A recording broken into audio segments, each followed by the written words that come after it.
RTI 0.9 이거 탈락입니다. 서울에 빌라 전세 끼고 대출까지 받으신 분들 많으시죠? 이제부터는요, 은행 기준 이 RTI가 1.5를 넘어야 됩니다. 그런데 이 계산을 해보면요, 대부분 1.5를 넘지 못합니다. 그래서 지금 큰일이 났습니다. 자, 이것이 무슨 뜻인지 잠시 후에 쉽게 말씀드리겠습니다. 자, 그런데요, 이게 집주인만의 문제가 아닙니다. 전세 살고 계신 분 더 위험할 수 있습니다. 지금 빌라나 다세대, 오피스텔에서 전세 살고 계신 분들, 서울 등록 민간 임대주택의 84%가 아파트가 아니라 바로 비아파트입니다. 빌라, 다세대, 오피스텔. 자, 이런 곳에 살고 계신 분들 끝까지 보셔야 됩니다. 자, 여러분이 사시는 그 집, 집주인이 대출 연장을 못 받으면 어떻게 될까요? 만약에 집주인이 목돈이 있다면 월세로 바꾸자고 할 겁니다. 만약에 집주인이 현금이 없으면 돌려줄 돈이 없으니 집을 팔려고 내놓을 겁니다. 그래도 안 팔리면 결국 경매로 넘어가게 됩니다. 경매로 넘어가면 어떻게 될까요? 세입자의 전세 보증금이 위험할 수 있습니다. 금융당국이 이미 2월 19일 전 금융권 여신 담당 임원들을 소집했습니다. 그래서 이르면 이번 달 말 아니면 3월 초에 구체적인 대출 규제안이 발표될 것 같습니다. 지금 시간이 얼마 없습니다. 오늘 영상에서 이 문제를 처음부터 끝까지 쉽게 풀어드리겠습니다. 지금 빌라로 임대 사업 하시는 분들, 그리고 빌라에 전세 살고 계신 분 꼭 끝까지 보셔야 됩니다.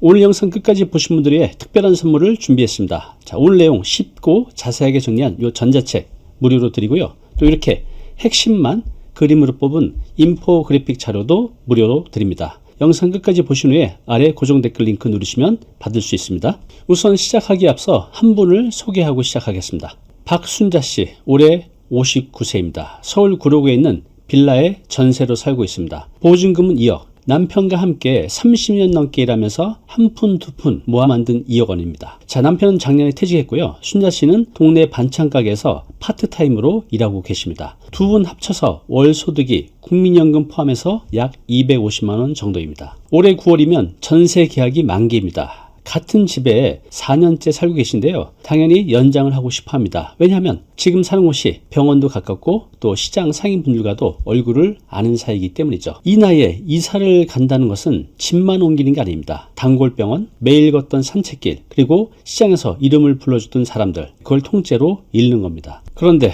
며칠 전 집주인한테 전화가 왔습니다. 순자씨, 정말 미안한데 은행에서 대출 연장이 안 될 수도 있다고 하네요. 그래서 이번에 재계획할 때 보증금 좀 낮추고 월세를 좀 받아야 할 것 같아요. 결론은 보증금을 1억으로 줄이고 월세 50만 원을 내라는 겁니다. 순자 씨 입장에서 계산해 보겠습니다. 월세 50만 원, 1년이면 600만 원입니다. 월 250만 원 소득 있는 분에게 소득의 5분의 1이 월세로 날아가는 겁니다. 10년이면 6천만 원이에요. 그런데 이건 그나마 나은 경우입니다. 만약 집주인이 목돈이 없어서 월세 전환도 못하고 대출 연장도 안 되면 어떻게 될까요? 결국 빌라를 팔아야 됩니다. 그런데 지금 빌라 시장 사려는 사람이 별로 없습니다. 전세 사기 이후로 빌라라는 이름만 들어도 고개를 돌리는 분위기입니다. 만약 팔리지 않으면 결국 경매로 넘어갑니다. 세입자보다 은행이 선순위라면 은행이 먼저 돈을 가져갑니다. 다만 소액 임차인은 최우선 변제권으로 일부 금액을 선순위로 보호받을 수 있습니다. 하지만 순자 씨처럼 보증금이 2억 원이라면 소액 임차인 기준을 초과하기 때문에 보호받기 어렵습니다. 즉 보증금 전액을 돌려받지 못할 수도 있다는 겁니다. 순자 씨 이야기가 남의 일 같으신가요? 지금 서울에서 빌라 다세대 오피스텔에서 전세 살고 계신 분이라면 여러분의 이야기가 될 수 있습니다.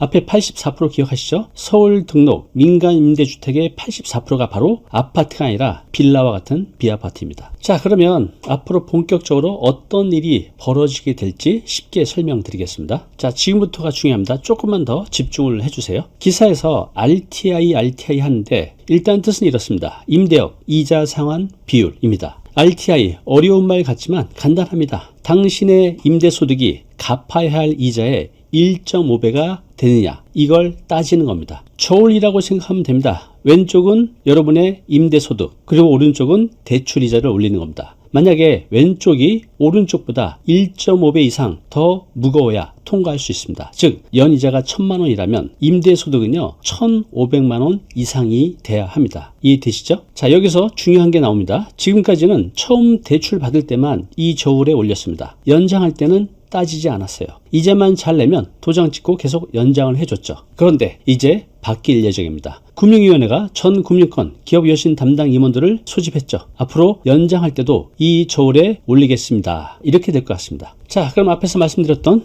요 RTI 0.9 이게 어떻게 나오는지 계산해 보겠습니다. 빌라 한 채 가진 임대사업자 A씨 대출이 2억 있습니다. 대출금리 4.5%, 연간 이자가 900만 원 나갑니다. 그런데 A씨는 월세가 아니라 전세를 주고 있습니다. 매달 받는 월세가 없습니다. 그래서 은행에서는요, 대출 심사를 할 때 세금 계산할 때 간주임대료 요게 있는데 이거와 다른 방식으로 간주임대료 요걸 따집니다. 세금에서는 3주택 이상만 해당이 되는데요. 은행 대출 심사는 한 채여도 이 계산을 합니다. 쉽게 말하면 월세로 받는 돈은 없지만 세입자에게 받은 전세 보증금을 은행 예금에 넣었을 때 나오는 그 이자 수입을 월세처럼 쳐주는 겁니다. 실제로 받는 돈은 없는데 받는 것으로 간주하는 것이죠. 자, 전세 보증금 2억 5천만 원에 이자율 2.5%를 곱해 보겠습니다. 참고로 여기서 곱하는 요 2.5%는요. 매년 바뀝니다. 자, 여기서는 요 2.5%를 예를 들어서 설명드리는 겁니다. 자, 그럼 연간 임대소득이 625만 원으로 잡힙니다. 이자 4.5%니까 900만 원.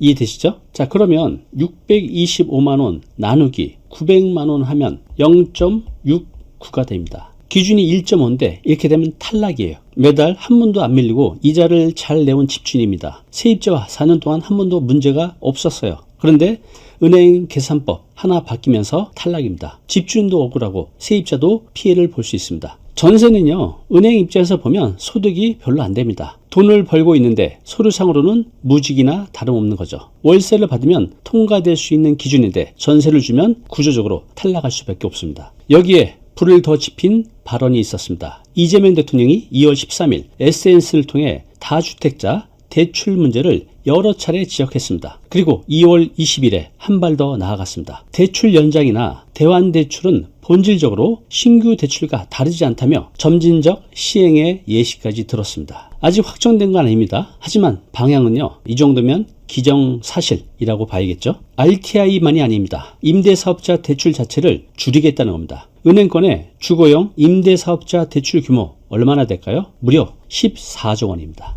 엄청나죠? 여기에 이 금융권 대출은요, 집계조차 안 됐습니다. 자, 지금 머릿속으로 내 보증금 괜찮을까? 이렇게 고민하신 분 계시죠? 자, 그렇다면 끝까지 보시기 바랍니다. 여기서부터가 핵심입니다. 같은 임대사업자인데 왜 아파트는 괜찮고 빌라만 당하는지 그 구조적인 이유 세 가지가 있습니다. 첫 번째는요, 숫자의 문제입니다. 2020년 이후로 아파트는요, 매입 임대 등록 자체가 막혔습니다. 그래서 지금 서울 등록 민간 임대 중 아파트는요, 16%밖에 안 됩니다. 그러면 나머지 84% 전부 다 빌라와 같은 비아파트입니다. 그래서 지금 규제라는 그물을 던지면요, 걸리는 건 대부분 아파트가 아니라 빌라인 겁니다. 두 번째는요, 소득 구조의 문제입니다. 아파트 임대사업자 월세로 받는 경우가 많습니다. 자, 월세는 은행에서 임대소득으로 잘 반영을 해주죠. 그래서 RTI 통과가 쉽습니다. 반면에 빌라는요, 최근에 월세 계약이 크게 늘어났지만 예전엔요, 대부분 전세로 계약을 했습니다. 자, 아까 계산해 보셨잖아요. 전세는요, 은행 입장에서 보면 소득이 별로 안 돼요. 같은 임대사업자인데 저울의 시작점이 완전히 다른 겁니다. 자, 세 번째는 출구의 문제입니다. 어찌 보면 이것이 가장 결정적인 문제가 될 수 있습니다. 아파트는요, 규제를 못 버티면 그냥 팔면 됩니다. 살 사람이 있으니까요. 좀 금매로 내놓으면 팔리죠. 서울 아파트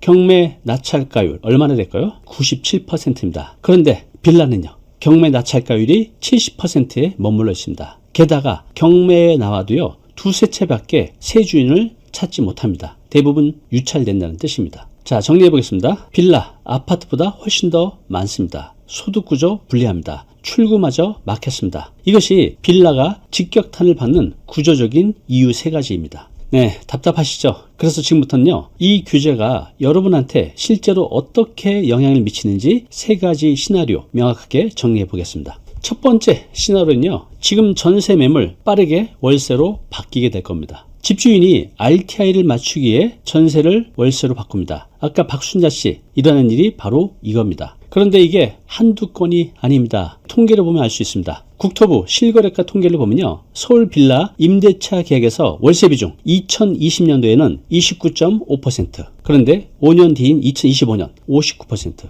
5년 만에 월세 비중이 2배로 뛰어올랐습니다. 그래서 이 RTI 규제가 시작이 되면요. 지금 전세 매물들 월세로 많이 바뀌게 될 겁니다. 은퇴하신 분들에게 매달 50만 원 월세 굉장히 큰 돈입니다. 자, 이건 부부가 1년 동안 아끼고 아껴서 제주도 두세 번 갈 수 있는 돈이죠. 큰 돈입니다. 그런데 그 돈이 매년 집주인 통장으로 들어가는 겁니다. 10년이면 6천만 원. 전세로 살 때 거주비가 부담이 없었는데 하루아침에 거주비가 크게 늘어나게 됩니다. 두 번째 시나리오는요. 이렇게 해서 경매로 나온 빌라들이 팔리지 않게 돼서 결국 세입자의 보증금이 위험할 수 있습니다. 집주인이 빌라를 팔려고 내놓습니다. 그런데 사려는 사람이 없습니다. 서울 빌라 경매 건수 월 1200건에서 1500건으로 급증했는데요. 낙찰가율은 10에서 20%대 초반에 불과합니다. 두 번째 시나리오를 말씀드리고 있는데 이게 어찌 보면 가장 위험할 수 있습니다. 그 이유가 뭘까요? 자, 만약에 이 빌라가 경매로 진행된다고 한번 해볼게요. 대출을 받아놨습니다. 대부분 은행이 선순위입니다. 그러면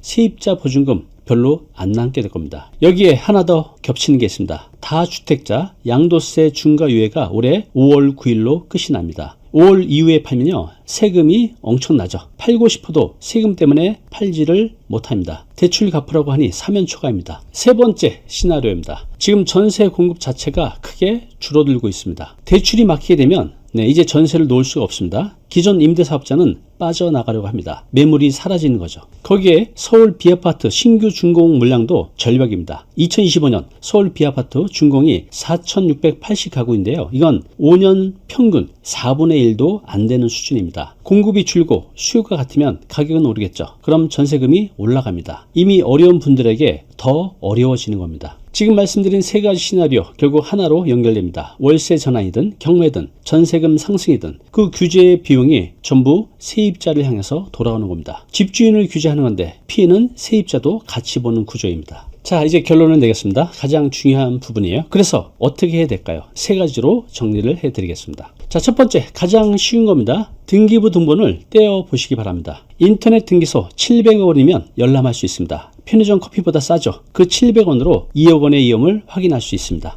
여러분이 사는 집에 은행 대출이 얼마나 잡혀 있는지 확인하시기 바랍니다. 근저당 설정액과 내 보증금 합이 집값의 70%보다 많으면 위험합니다. 즉 경매 시에 보증금 전부를 돌려받지 못할 수 있습니다. 이거 어렵지 않죠? 오늘 당장 해보시기 바랍니다. 두 번째입니다.